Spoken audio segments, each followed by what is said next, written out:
Salut. J'ai commencé à rapper à peu près en 2010, et même si aujourd'hui j'en attends plus grand chose et je fais ça surtout par plaisir, en partie parce que j'ai diversifié mes activités, il faut savoir que pendant les premières années, je me suis vraiment donné à fond en espérant pouvoir vivre de ma musique. Évidemment, sur cette quinzaine d'années, j'ai fait quelques erreurs de parcours, et avec le recul, je me dis que mon expérience peut sûrement vous aider si vous commencez aujourd'hui. Et donc dans cette vidéo, je vais essayer de me poser la question, qu'est-ce que je ferais si j'étais à votre place ? Qu'est-ce que je ferais si je devais tout reprendre à zéro aujourd'hui ? Et donc on va essayer de voir ensemble, étape par étape, comment je me serais organisé pour passer d'un artiste qui débute à un artiste qui peut vivre de sa musique.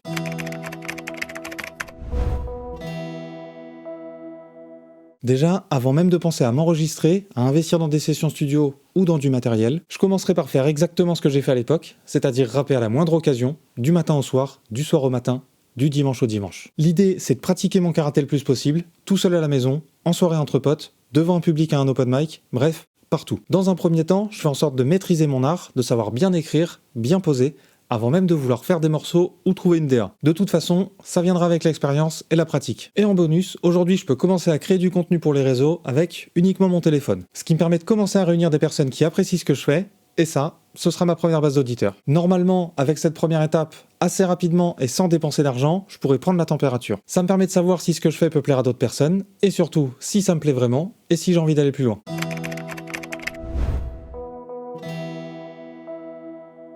À partir de là, je vais pouvoir commencer à réfléchir au matériel dont j'ai besoin pour m'enregistrer. D'ailleurs, petite parenthèse, même si vous avez le budget pour vous payer des séances studio, je vous conseille d'avoir chez vous de quoi être autonome pour faire au minimum vos maquettes. Bon, moi à l'époque, la question se posait même pas, les studios étaient hors de prix, mais aujourd'hui vous avez moyen de déléguer certaines tâches du process à des personnes qualifiées pour pas trop cher, donc autant en profiter. Mais tout ça, on y reviendra plus tard.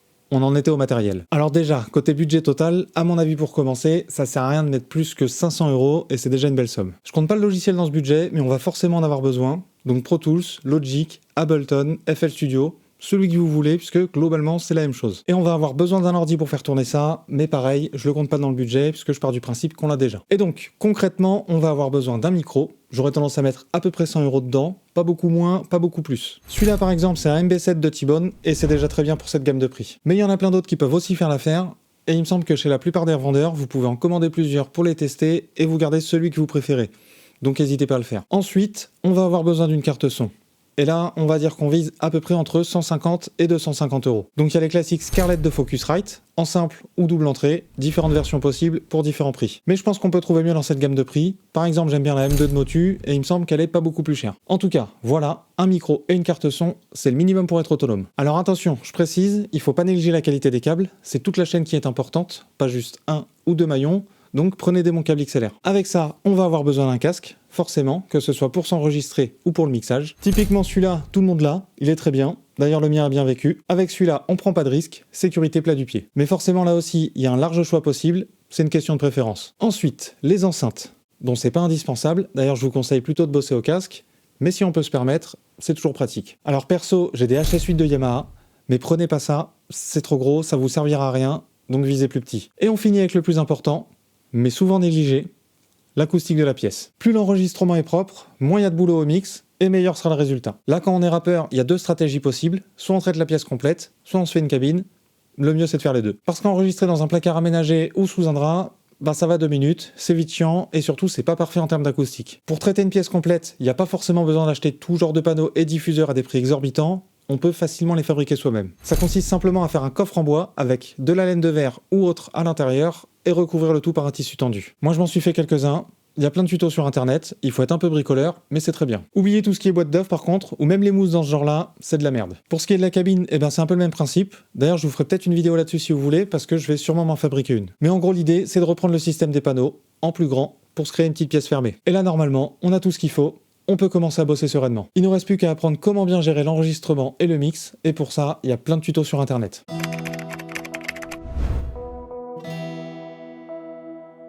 Maintenant que j'en suis là, je peux commencer à créer des morceaux, et plus simplement me contenter d'écrire des freestyles. Mais je vais aussi pouvoir m'entraîner à poser dans les conditions du studio, et comme j'ai déjà de l'expérience en freestyle et sur scène grâce aux open mic, bien que ce soit 3 disciplines différentes, je vais quand même réussir à m'adapter assez rapidement. En fonction de ce que j'arrive à faire tout seul, je peux décider de sortir mes morceaux tels quels si la qualité me convient, ou alors je peux déléguer le mix à un pro, et même passer en studio pour tout refaire au propre. Dans tous les cas, j'ai de quoi faire mes maquettes chez moi, dans mon coin, je peux préparer mes séances, et je suis efficace en studio parce que je sais exactement ce que j'ai à faire. Mais j'insiste là-dessus, je n'hésite pas à déléguer. Forcément, ça demande un peu de budget supplémentaire, mais c'est aussi pour ça qu'on s'est limité à 500 € pour l'investissement de base. Si je vous dis ça, c'est parce que j'ai fait cette erreur. Vous pouvez être le meilleur rappeur du monde, si vos sons sont mal mixés, personne ne les écoutera. Et inversement, il n'y a pas besoin d'un mix ultra professionnel pour sortir des sons.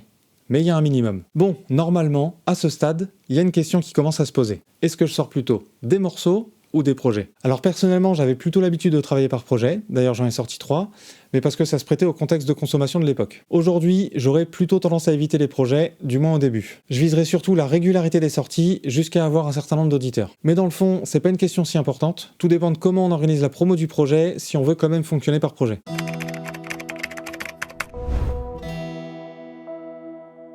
Et justement, en parlant de promo, on l'a évoqué en début de vidéo, la base, c'est d'alimenter régulièrement les réseaux sociaux. Pour rappel, on a commencé avec le téléphone, par du contenu facile à produire, donc ça, on continue. Et si on peut, on essaie de passer un cap, et on commence à faire quelques contenus un peu plus travaillés. Là aussi, je peux faire tout seul, mais dans ce cas, il me faudra au moins une caméra, et que je me forme au montage, à la lumière pour le tournage, etc. Donc en vrai, je fais au plus simple, et j'hésite pas à déléguer à des pros côté image. Personnellement, j'aurais tendance à me focus uniquement sur les réseaux, j'oublie tout ce qui est clip, parce qu'aujourd'hui, faut être honnête, personne les regarde. À la limite, si j'ai un peu d'argent, je m'en paye un beau qui me servira de vitrine. Mais sinon les clips, on verra plus tard quand j'aurai généré des revenus grâce à la musique. Et donc concrètement, comment je m'organise? Déjà, je commence la promo quand le morceau ou le projet est dispo sur les plateformes pour maximiser le taux de conversion. Ça sert à rien d'annoncer un truc trop en avance, personne me connaît, donc personne m'attend. Je m'organise pour faire plusieurs contenus par morceau, je mise pas tout sur une seule vidéo, et je fais en sorte de diversifier les formats. Même si je sors des projets, je fais la promo morceau par morceau, et donc pour chaque morceau, je fais à peu près 2 ou 3 semaines de contenu, avec 2 ou 3 contenus par semaine. Et je peux me prendre par exemple une petite semaine de pause entre chaque, comme ça je remplis le calendrier, je suis présent toute l'année en continu, avec seulement une dizaine de morceaux par année. Et vous verrez que tout ça, ça représente déjà une belle charge de travail. Enfin bref, alimenter les réseaux, c'est un bon début,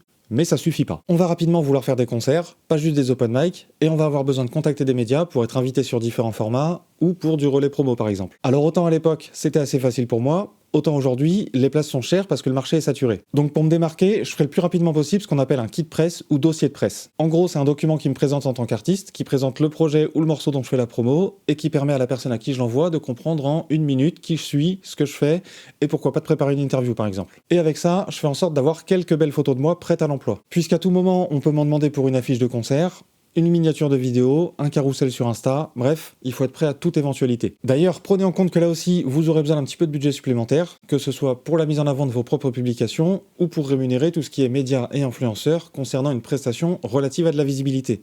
Tout ça, ça se paye.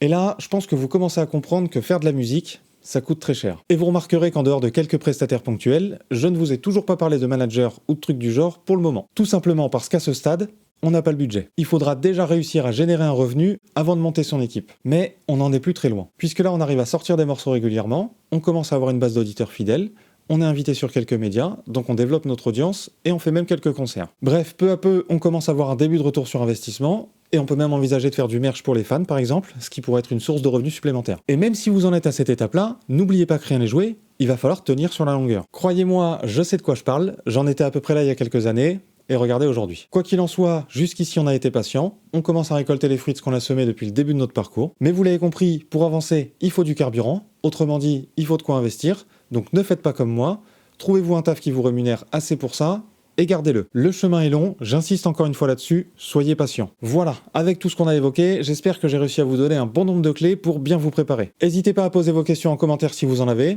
ou à proposer un sujet pour une future vidéo si vous voulez qu'on approfondisse un point que j'ai pu évoquer. En tout cas, merci d'avoir suivi cette vidéo, n'oubliez pas de vous abonner à la chaîne, vous pouvez aussi suivre l'écurie sur les réseaux, il y a tous les liens nécessaires en description.